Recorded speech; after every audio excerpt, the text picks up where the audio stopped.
Hello and welcome to this episode of ECPG Live. Our topic today is women and the military. And as always, this is live streamed to both Facebook and YouTube. You are welcome to leave comments and we will be reading those. And you may see your comments shared on screen so that others on other platforms can see your questions that we may answer. And also, as it is live streamed on social media, this is not a confidential platform. I like to remind people of that. It is my pleasure to welcome today our guest, Dr. Heather Chapman with the Cleveland VA. Welcome. Thank you for being here with us. Hi, thanks for having me. Great. So So, a little bit, tell us a little yeah, bit I'll about tell you your about me. and work. So I work at the Cleveland VA. I've been there for a long time, since the late 80s, actually, starting to do actually some research with gambling, and then did some other research, finished another graduate school, and then came back to the VA, and then somehow landed a job in the gambling treatment program. And I say somehow landed a job because it's a very, as we all know, it's a kind of an unusual position to hold. And there aren't that many positions like this in the world. And I've been there since. So I really, so, I've, one of the things that's pretty cool is I've kind of grown up as gambling has changed and grown up throughout the country. And really saw how the landscape of gambling has changed across the country. um, yes, I work with military, so that is one nuance of what I'm doing. But I also work with people from all over the place. So really seeing how when gambling and casinos started to roll out throughout the country, it's been, I would say, a really fascinating place to work, to see and work with different people from different places.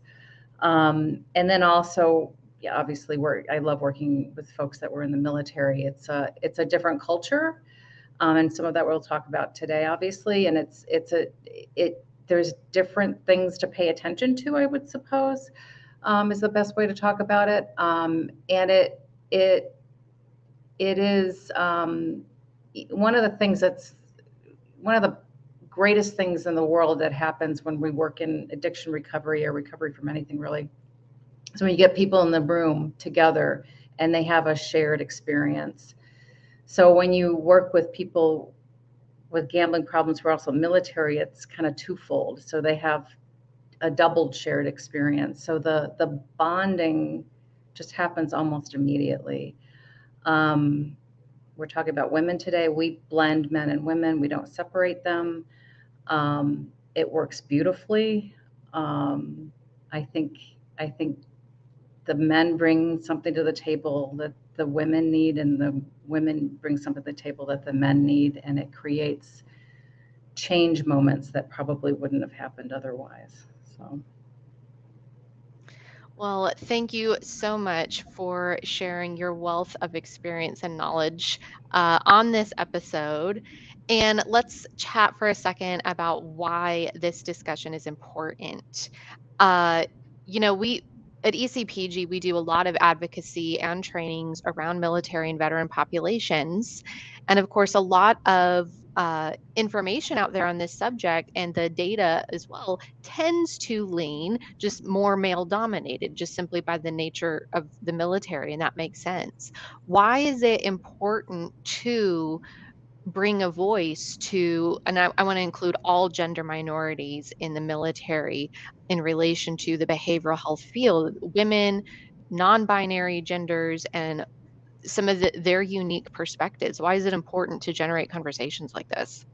I think one of the most interesting aspects of this is why people join the service, and what are the stories behind joining the service. There's some people, um, and it's probably fairly white male dominated, that have it as part of the culture of their family.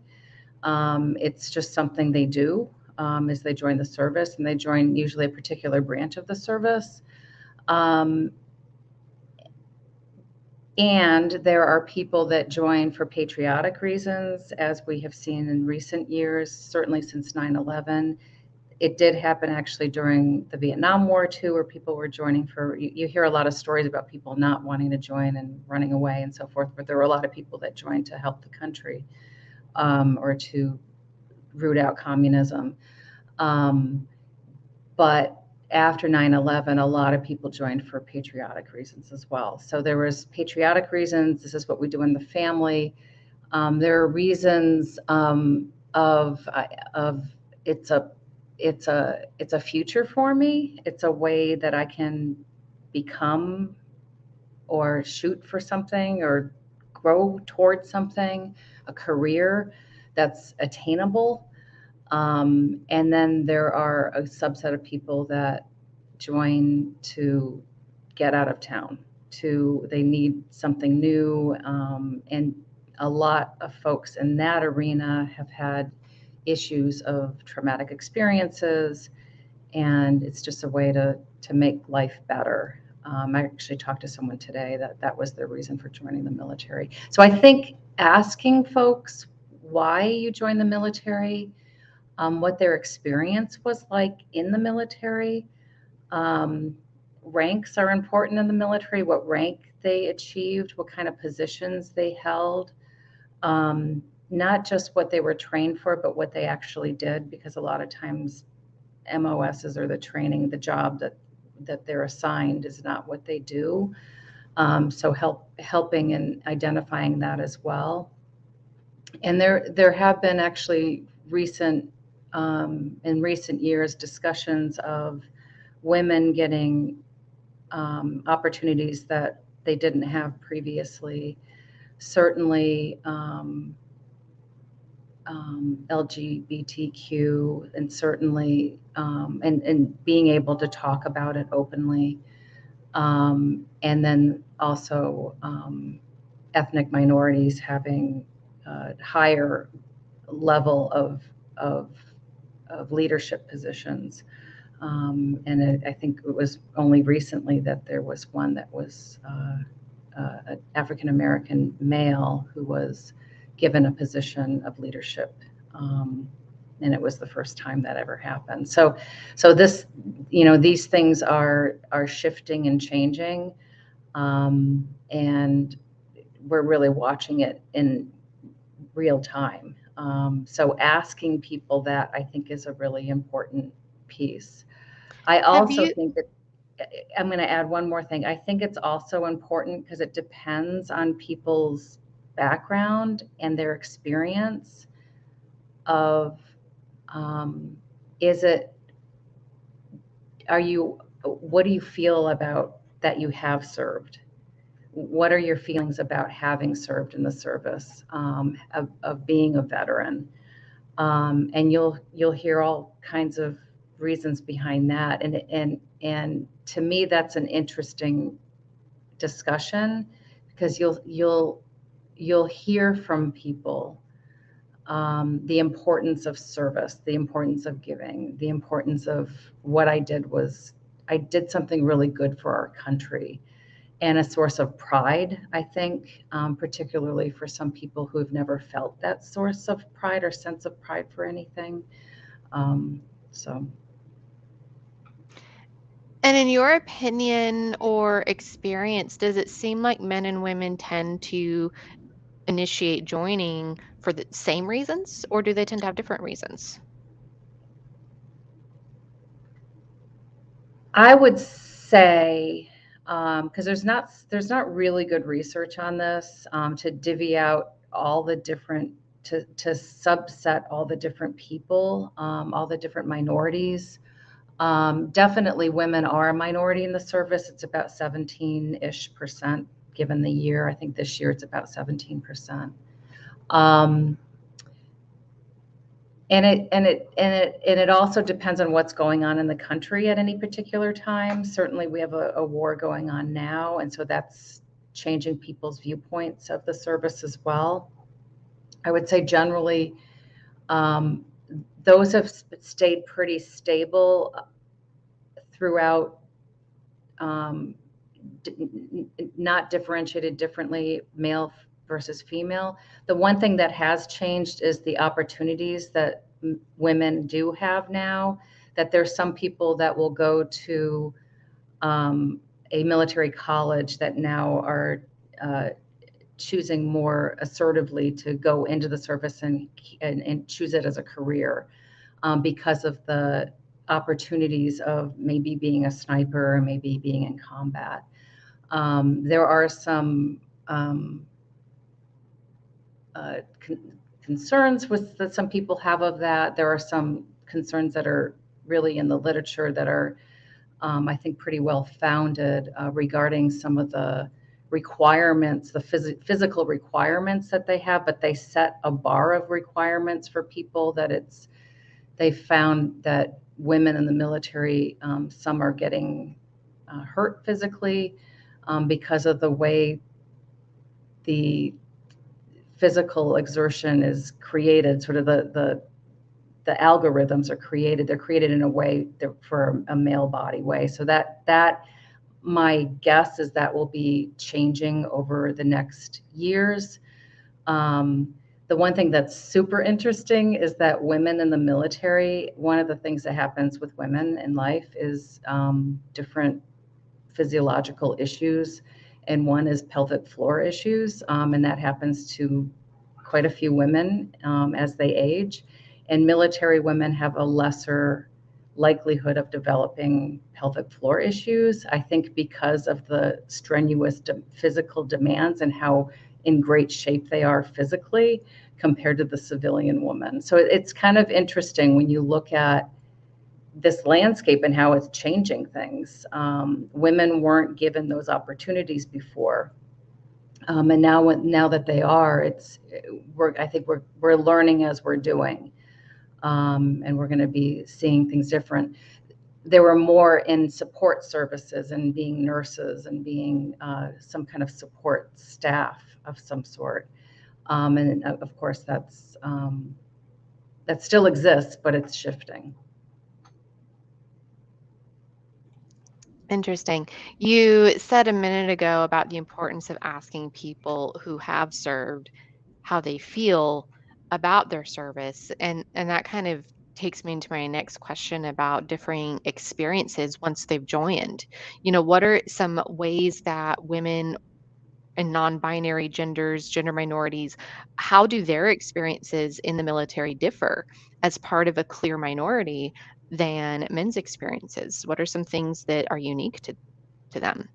Um, I think the biggest one is the military tends to be pretty young, and that's when women have babies. And so that's a huge difference. Women getting pregnant, having babies, trying to maintain that career or grappling with maintaining that career and making those difficult decisions with their partner of what they're going to be doing in that situation. And that's, I think, when you're going to see some women discharging for the sake of the kids, because it's too difficult, especially if both are deploying. So I would say that that's probably the biggest difference, men and women. And the related to that is the military culture is a culture of a tight family, and you do everything for the family. And then we women and men also do that in our culture with our families. And depending on the culture of family, we work with a lot of Pacific Islanders, a lot of Hispanic folks, a lot of folks who are Asian, who joined the service. Actually have a couple Native American folks. And the same thing, they have a tight family feeling of a family or code for a strong family unit. So it starts to bump into each other a little bit.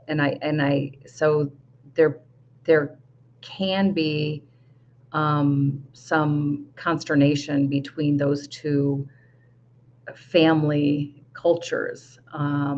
Like you have to do everything for us here in your troops, and you have to do everything us here for your family at home. So I think that that's the main charge of that for years, and that's just because of the way our culture works. I think it's been leaning more toward women, but obviously that's been shifting, more recently. And again, it'll be interesting to see how that maintains itself, or if it doesn't, or if the bases, and they do have quite a bit of support on base for families, if they kind of relook at the support structure and how can they make it work, so that if somebody wants to stay and has those skills to stay in the service, that it makes it possible for them to stay. So those are some, I would say those are the ones that stick out to me the most, that I think are the ones that, and one of the interesting things is why did you leave the service? That's another big question that I ask people. Not just what brought you there, but what kept you there, and why did you leave? And when somebody leaves for reasons that aren't their own decision, where it was, well, I had 4 years and I was good, when it's not that, and it's, well, I had a baby and I had this, and I couldn't juggle moving around more, or I was hurt in some way, male, female, was hurt in some way, and I could no longer do my job. So I was medically discharged, or I was psychiatrically discharged because of a trauma that I sustained. And obviously there's combat trauma, there's accidents that happen. Quite a few people that we've worked with have had just terrible accidents, even car accidents in the service, or their plane goes down or something like that. And then of course there's sexual trauma, physical altercations, and emotional trauma that is much higher among women, and among women than men. And that was actually recently published. There are some reports of ethnic minority versus men as well, particularly historically, was a terrible issue in the service. Again, they're working on it, but it's continuously going to be something that is something that the focus for the VA and the military is working on. Creating understanding with working with diverse populations and people. I'm glad you mentioned that. I have a friend once who worked at an on-base sexual assault clinic for women, and that was one of the things that initially drew my attention to that area, that both men and women in the service may be equally as likely to have possibly childhood trauma or service-oriented trauma, but that the women are more likely to experience the sexual assault trauma while serving. Right, right. And so there's been a significant focus on that in the recent years, I would say last 10, 15 years, looking at that and tracking it. Even to the point of, at the VA, they ask that they have a reminder, they call it a clinical reminder, to ask everybody who comes through if they've had military sexual trauma, and it's defined very clearly, like what that could mean. And there's obviously, I think historically people have thought, well, it would have been like an ugly rape situation for it to be military sexual trauma. And there's lots of other ways that people could be coerced and moved to act outside of what they would have do otherwise. And so we used to ask that one time in the person's lifetime, and they switched that because they realized that the person who comes in might not say yes, that this happened to me on their first visit with their first primary care practitioner. So over time, people begin to get a little bit more used to talking and more comfortable with it, or maybe more comfortable with a specific provider. So we've actually embedded it in a lot of our assessments and intakes and so forth. Um, because not treating that is leads to the most devastating psychological consequences and physical consequences actually for that group of people. And again, what they're finding over the years is men, there's significantly more men that have experienced this than people thought, because they started to ask these questions and begin to look at it. So that's one area that has been a real dedicated focus in the DoD and the VA as well. A lot of times people will leave the service. I have one client who was told to leave the service after she was raped by a commanding officer. And she was actually told by a chaplain to leave, to leave, to take off. And then she realized about 6 weeks into it that was AWOL, and she's probably going to have to get back. So the whole process of her not looking like a dishonorable discharge, and the consequences of this were so deep, and they still remain. I mean, this happened years ago, where she has an other than honorable discharge, and it really bothers her, because she was just trying to protect herself. So there are these issues that have occurred. As a result, they've embedded chaplains, they've embedded psychologists and counselors throughout different areas of the service. They've also looked at when they deploy men and women together, how they do it in a way that would be safe. So it's a continuing, I would say it's a continuing challenge, but it's something that the VA and the DoD is very, very dedicated toward looking at. I'm really glad that it is getting increased attention. It's encouraging me to hear that it's now a standard clinical question to ask everybody about it. And in the back of my mind, I'm thinking, that's fantastic. Can we do the same about asking about problem gambling and gaming, right? Can we make that a standard clinical question? Right. But I'm wondering if you might, and I realize this is like a whole training subject, but if you're able at all to put in a nutshell this connection between trauma and mental health and development of mental health and addictive disorders, be it to substance use or gambling, and why this is a really big deal to be addressing trauma. What is this? We know it has a strong connection to mental health and addiction issues, particularly for service members. Do you want to kind of draw that connection for us real quick? Yeah, I mean, so it one could precede the other just as frequently. So it could be trauma, then addiction, or addiction and trauma, or trauma and other mental health issues and other mental health issues, including like homelessness and the other consequences of mental health struggles. So we've done a few studies at the VA looking at trauma specifically, and gambling, and because one of the things we're finding is,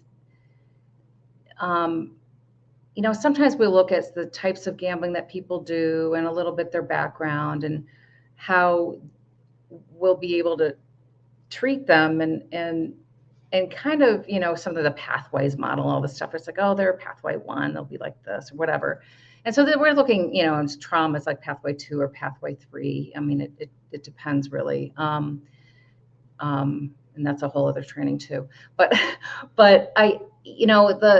the what we found is those with trauma had a much more difficult time in the program. They had a difficult time with the material. They had a difficult time with step one, with letting go of gambling. I think step one is huge. I really do integrate the step work within our work. I don't do it like real obnoxiously assertively, but I kind of weave it in because I do think there's a lot of wisdom in the steps. So what I try to do is try to blend that in, and I'm struck by the people that have serious trauma, uh, layered trauma certainly as well. It's not just one thing; it's these layers of trauma that they have a very difficult time with, the recovery piece.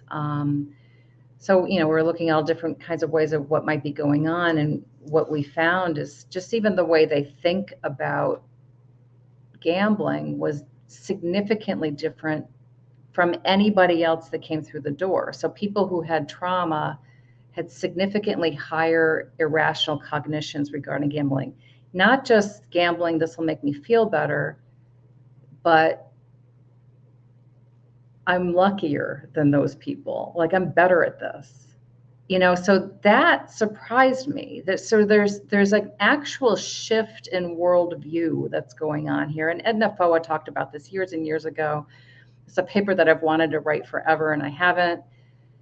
But like, what is happening to somebody? It's not just, if I gamble or when I gamble, I'm going to feel better because it's going to take me away. But if I gamble and when I gamble, I'm going to win because I got this. So you get this kind of competitive piece mixed with the Calgon Take Me Away piece, which is a little bit different than what you'll see with someone that has really significant depression and some of these other factors that go on. So certainly the role of trauma, I mean, I'm a fan of integration. It's really hard to do. It's really hard to have enough time to do it really in a treatment program. But I think it's really important because when we silo things, we're not treating the issue within the context of what's going on with them. I talked to someone today. She wasn't diagnosed with a trauma, with PTSD. I actually did because I'm like, you have PTSD. I mean, she had. I mean, it's like I can't even tell you how many traumas it was, and she had depression on her list, but not trauma. And she said, when she goes to the casino, she feels like $1 million, and she doesn't have to be in that place anymore. And then she has all these irrationalities. I've been doing this since I was 12. I'm pretty darn good at it, And meanwhile, she's losing, too much time, too much money, too much brain space. So I think the role of trauma is really important. I think it's really important to talk to people about what they've experienced. I also think that addiction's traumatic. The life of addiction is traumatic. I did this like little study years ago where I asked people what the most traumatic thing that ever happened to them was. And it was 25 people, 24 out of 25 said something to do with their gambling. And so and when we talked about it, and I remember talking at national conference with this, and Henry Lazur was there. It was kind of cool. And we were all kind of talking about it together. What do you guys think it is? And my hypothesis is that it was shame. That one guy said, being in the trenches and having bullets fly by you, that's traumatic, but it's almost like fear traumatic, like something's going to happen to me. This is, I did this to me and to my people. And that's trauma too. And so that was like a learning moment for me, was that kind of trauma, that grief, that regret, that shame that's associated with that. I really truly believe that that's the bulk of the work. And that's the bulk of the group work. It's shared shame, it's shared regret. And when you share it and you put it outside of yourself with other people, then it's not residing, it's not making a nest inside of your body like a truth. you put it out there and you have other people like share their own stuff and go, yeah, me too. And then, me too, you know? Thank you so much. I mean, one of the things I just got out of what you said is recognizing how we know that based on the research, we know that individuals with gambling disorder have incredibly high rates of suicide ideation and attempts. We also know that military veterans suffer with that quite a bit as well. And you take any individual with both of those, Right. the job of addressing their real felt needs is absolutely critical to address Absolutely. it appropriately and effectively so that we still have them around. Well, and I, Particularly, yeah, individuals who risked their life for the rest of us right. And this is deserve a care for them. culture Yeah. that really appreciates their weapons. And the number one uh, way of suicide that lends to actual death, it is weapons. Compared to all the other overdoses and so forth, and it's leaning more and more toward weapons. And even with women, it's women are using more and more weapons. I talked to someone today, and he hadn't shared it, or at least I have to look in his chart because from his recollection, he said he hadn't shared it with his provider. They're treating PTSD. He had not talked to anybody about the gambling. Something really significant happened. I'm not sure what. It was his first day today. And he said, he's just like, something happened because he had called me like 5 times, like called and called. And it was getting more and more frustrated calling, just like one, every hour or something. And so I asked him the Columbia suicide screen, and he endorsed that he doesn't want to die, but he thinks about it all the time, and he does have plans, and he has 40 guns. So, it's one of those things where I said, have you talked to your provider about this? And he goes, not really, not like this. And so I don't know if it just wasn't there for him. I find the moment, working with military, the moment of military with low base rate issues, and gambling is a low base rate issue. So you're talking to somebody about their experience of life, their military experience, and I kind of throw that in there all the time, and then the gambling, and it took down like a wall, and he was just readily sharing it, that this was a thing, and we need to pay attention to this. Certainly, we have a very high percentage. Dr. Otto Kausch wrote a study years and years ago with the Cleveland VA, the numbers of people who had suicidal ideation and suicide attempts, and it's very, very high among our population. It's well more often than not that you have somebody, with active suicidality. And again, you said it exactly right. You've got two issues going on that are converging. The other thing is in the military, saying that you have a problem. Someone had asked something about stigma. Saying that you have a problem in the military it's a really hard thing to do. It's interesting, the people who have who who who talk to a provider about I'm having a problem with anxiety or depression, they have higher rates of suicide. So they do in suicidal ideation and attempts. So there's something going right there where they are feeling, I think, a little bit more safe talking about it. They're less likely to be deployed. Um, the rates among women is higher than men. The rates of emotional trauma, I said this earlier, emotional trauma and sexual trauma and physical trauma are higher. The rates of physical trauma among married women is higher than single women. So some domestic violence issues there as well. Um, but that whole issue of I don't, and we still get this, after they get discharged as veterans, they don't want to. I had someone not that long ago say, I really don't have that bad of a problem. It's like it's really not, or I think he even said it's really not a problem. I just don't want it to be a problem. It's like so that labeling is of huge concern, and in my opinion, just don't use the labels. I don't use the word problem. I don't use the word pathological gambling or gambling disorder.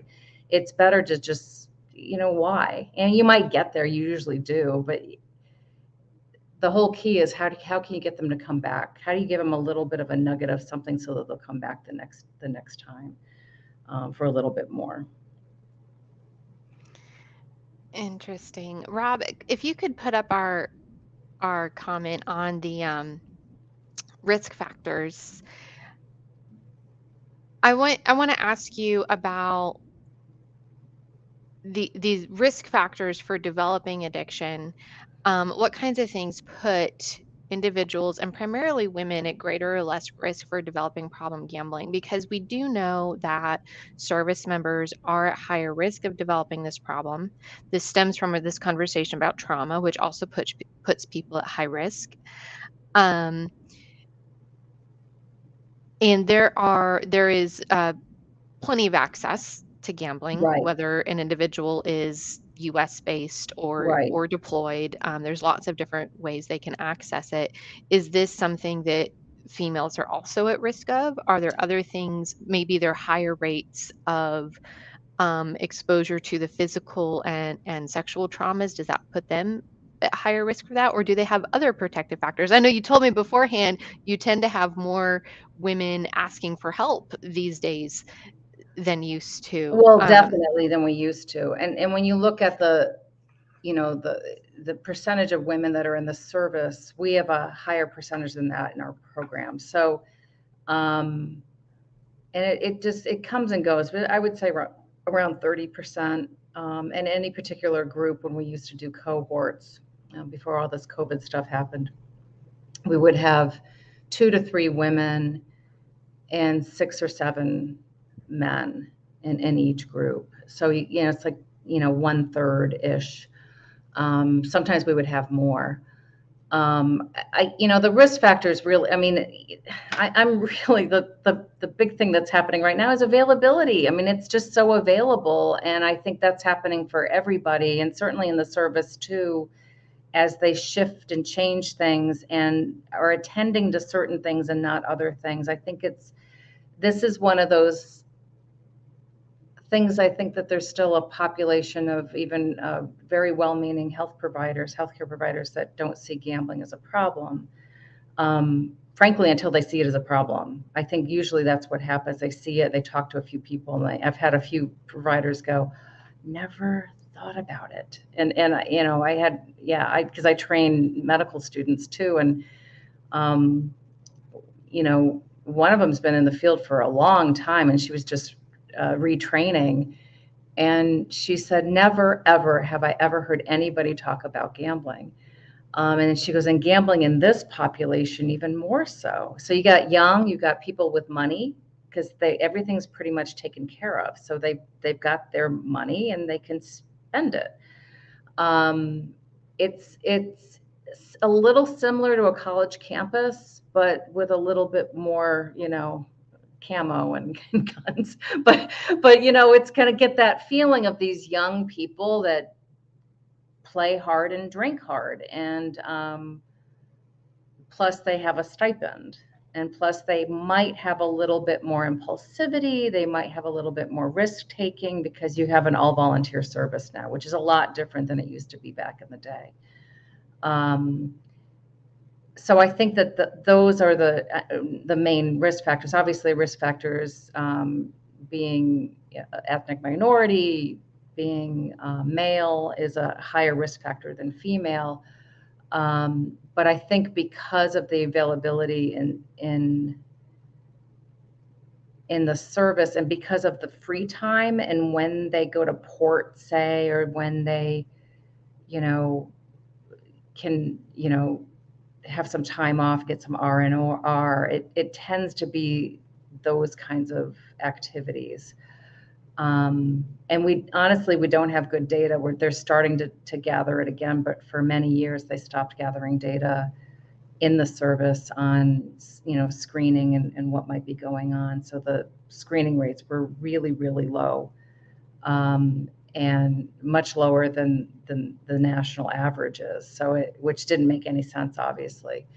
But as they begin to make it less of a stigma, less of a problem for people to say they have issues, I think more people are willing to talk about it. In the beginning of my career, way back when I was young and had energy, we had a guy come in who was active duty, and he was being pushed out, and he was a colonel, and he was being pushed out because he had a gambling problem. Not that long ago, maybe 10 years ago, I had someone that actually got promoted while he was in treatment. They called him, and he was out for a run doing his PT, and I tried to find him, and I overhead paged him, and I finally found him because I wanted his command to tell him, not me. But that's a huge difference. So it's not a punitive thing anymore to say that you need and you want some help. So encouraging that, I think, is what they're trying to do. And I think we're getting there. I think it's slow, but I think we're getting there with addictions, with gambling versus substance use, etc. With PTSD, it's a little bit trickier because people don't want to be seen as having a mental health disorder that would pull them out of their job. So that remains a bit of a struggle. In our conversation here today, you have actually said some things that echo what I've heard a couple other individuals say. One is, I don't know if you're familiar with him or not, but is Dave Yeager, Oh yeah, who yeah, has of course. the Fall In podcast for veterans in gambling recovery. And he also came on our podcast, the Hmm. Connections Healthy Gambling and Gaming podcast. And in that, one of the things he said was how service members, they're so good at responding to calls for help. And that drive also then inhibits them from asking for help. And some of that is the drive for, I don't want it in my chart or on my record or Right, to be seen as weak or this source of shame, right. etc. So he said not only are they less likely to ask for help, but there's a lot of things steering them away from doing that. But then if and when they do, as you mentioned, sometimes the awareness of gambling as a problem is just not there. They may be met with a response of, I don't know what to do with you, right? I don't know how to address True. this issue. And well, there's even that existential thing, like me, like, so I remember I've so many times walking into a group and seeing somebody, I'm like, oh, they're one of those guys that cannot believe what happened to them. And I'll be like, you are completely in disbelief. Absolutely. They're like, absolutely, like, what happened to me? I was you know, a, an O1, an officer. I did this and that. I had a whole bunch of people underneath me, and I was, yeah, and they just couldn't, they just can't. So it becomes an existential moment to say, I'm fallible. I have these issues, and I never thought about it as an issue. And then somehow something shifted in life, and they're like, oh my gosh, I do have this issue. I had this one woman that we talked, and I'll never forget it. We're sharing a moment, and we were like looking at values, and she had a value that said responsibility, and she kept moving it, the value card sort, which is like a therapy thing. And she's kept moving it. She kept moving it away and then moving it close. And she was almost like frustrated or maybe even angry, just moving it. And she was an African American woman from the South, and she was an E7, I believe, which is a pretty good rank. Um, and she did a really good job in the service. She might have been an E8, but she was a really good job in the service. They always counted on her. She retired from the service, always responsible, always responsible, always did what she was told. And then she got out of the service and she was like, I'm going to let loose. I'm not going to do what I'm told anymore. And she became irresponsible, but that wasn't her, that wasn't who she is. And so it was like this real existential thing of gambling's really made you irresponsible, and made you in a way that you can't.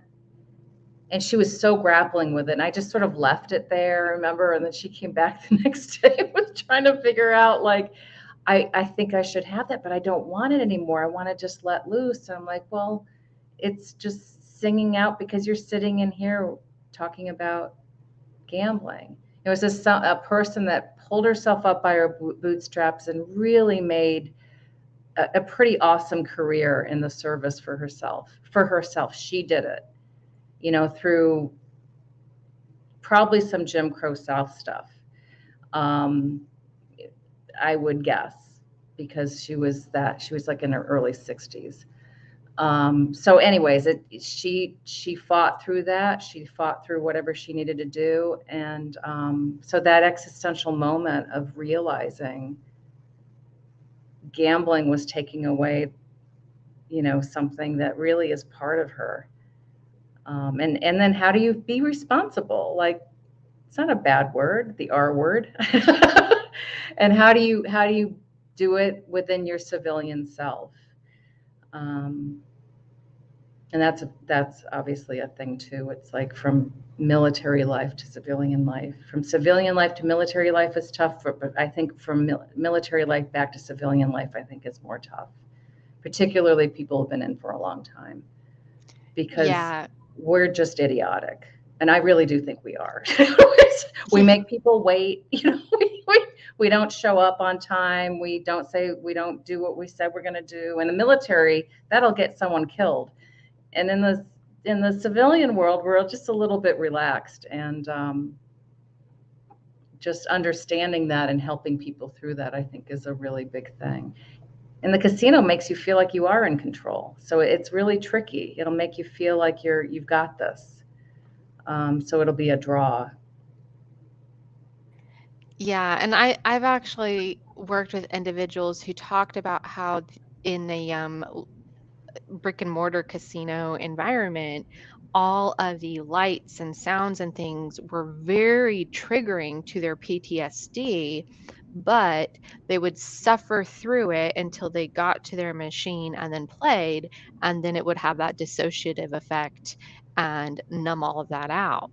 But they would put themselves through being triggered every time going into the casino because the draw of the gambling was so strong. And that just speaks to the power of a gambling disorder. It can be a strong pull, and it has this complicated relationship It with does, and PTSD.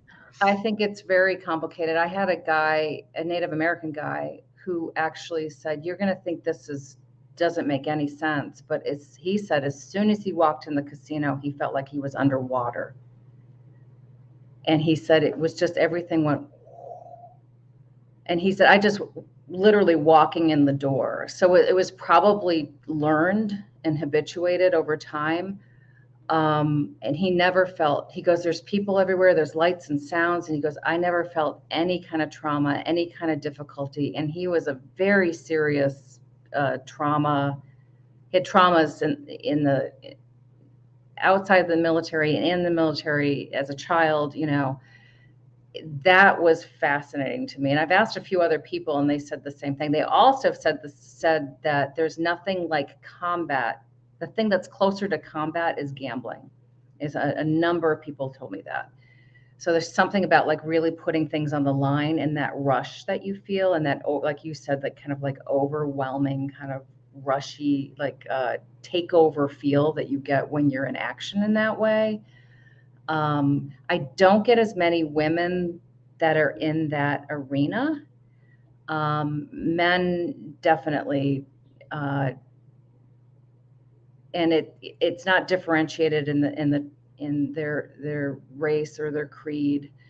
Um, but with women, I would say at least initially, I had a number of women who were, what we would used to in the old days call action, that were strategic gambling, and interestingly roulette and a few other ones, which some people would argue is not necessarily hugely strategic, but there's a little bit of strategy there.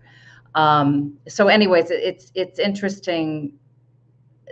Back in the day, they used to talk about women as being non-strategic and men being strategic, and we're beginning to see, more, I think in general, but certainly in my population, more women card players, sports bettors. We've had a few sports bettors and so forth. So I think getting rid of those stereotypes of what people are doing, um, and just ask them what brings them in that room, like what's it giving them, and to me that's the most important thing, because it's usually tied with trauma, it's usually tied with their experience, it's usually tied with their childhood, with their grandpa that used to go to the track, or whatever those things are. Well, thank you. I want to, with our last few minutes here, make a couple tie-ins here. We have a viewer on YouTube, D. Carlene. I think that's Danny. Hi, Danny, who, as a service member, notes that from working in security forces and a mental health technician, she saw the stigma with seeking help being strong, but was slowly decreasing. So Absolutely. that's good to see. That's good to see. Absolutely. And another thing your conversation here is echoed is we had a on different podcast episode we had Dr. Carol McGinnis, who has been a gamer, researcher of video games. She's a counselor who treats a variety of things, including gaming issues, etc., who came on and talked about women in video gaming Yes. and how, particularly in the multi online first person shooter, very lots of guns and shooting, very combat oriented games, it's a highly male dominated field, Yes. and that field in general, the kinds of women it tends to attract are very thick skinned, like handle themselves Yes. very well in male dominated environments, Yep. and that there's this high competitive edge Yep. to not be seen as weak or poor players or underperformers, but to be seen as just as skilled as the men, in fact, better than, right? Like if you Right. think a female can't game as well, I will beat you, right? Like Right.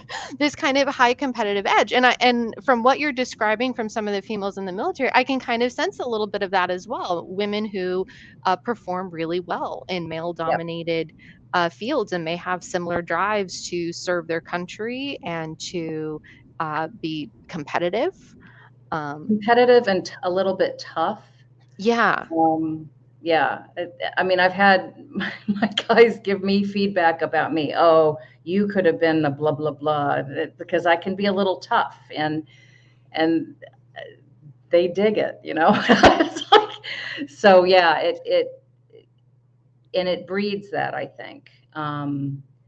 So it'll be interesting as this continues, and to see the roles of men and women, and of course even in my own field, the roles of, it used to be a very male dominated field as being a psychologist, and now it's very female dominated now.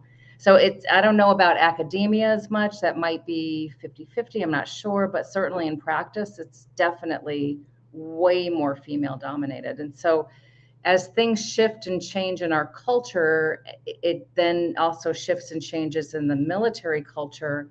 And just watching that, I think it's going to be interesting. when women are special forces, when women are SEALs. It'll be interesting to see how that rolls out, because it's going to be a certain kind of woman. Yeah. Mm. Interesting. I love it. Thank you. Let's close with where people can find help. So, can you maybe talk about if there is a uh, individual out there who's a whether active duty or veteran that may be struggling with mental health issues, addiction issues, gambling, gaming, etc., where can they go to find some help, particularly services that are going to be sensitive to some of the unique characteristics we've talked about, where they can get treatment that's very helpful for them? So generally in the military, a lot of the help is seems to be coming through the chaplain service, which is interesting. It's a lot of the chaplains are embedded, and they are trained to help people and then connect them with services. Certainly, people who are identified or concerned about gambling problems, who are active duty, and can go through TRICARE, and TRICARE approves it, can come to us. Right now, we have an extremely expanded virtual program. So it doesn't even require people to leave their area. We'll also have the residential program as well. And so for active duty, it's kind of working through TRICARE, which is like their insurance company. Sometimes there's a few bases that are trying to work with some gambling going on. I do think it's important to at least ask the question, and ask and bring it up as much as people can. But generally, people have already shopped and said, "This is the person I want to call," and they're in Ohio. So my team is the main gambling program for the VA and the DoD. There's a couple other programs. There's one in Vegas. There's a couple other outpatient programs as well. Generally, gambling is taken care of in a substance use treatment program, not in the mental health program, although it still somehow falls in between. I mean, some people still don't know what to do with gambling, even though it's been in the DSM, very set in the substance use area, the addictions area for a while. But yeah, it's just our number, 1-800 um, seven, two. Oh my God, I'm forgetting the number. 1-800-791. I'm forgetting my number. Is We'll not add it to the seven nine blog one page thirty eight where, hundred. thank Seven you, nine one where, thirty by eight the hundred way, and 66962 79138. is the extension. So it's in all of the national council's literature and stuff. The National Council for Problem Gambling and also Dave Yeager's Mm-hmm. podcast, Fall In, are both really good support networks as well. Um, my whole contention is connection. And particularly since the pandemic, I think we need it more than ever. People are pretty lonely and isolated out there, and we need to be there for people, and let people know that we're there for them. Absolutely, absolutely, and thank you, Rob. He's just put on the screen um, the website where we have information related to this website, this episode. I'm sorry, and we already have some resources, including some of the ones you referenced, on there for individuals. So if you are looking for help, go visit the webpage for this episode, and we've got some resources there that you can find. And of course, there's the national helpline and our helpline as well, 1-800-547-6133 for Washington State. And that wraps up this episode. Thank you, everyone. I hope that this was very informative to you, whether you watched live or you'll be watching it on demand afterward. And we'll see you next time.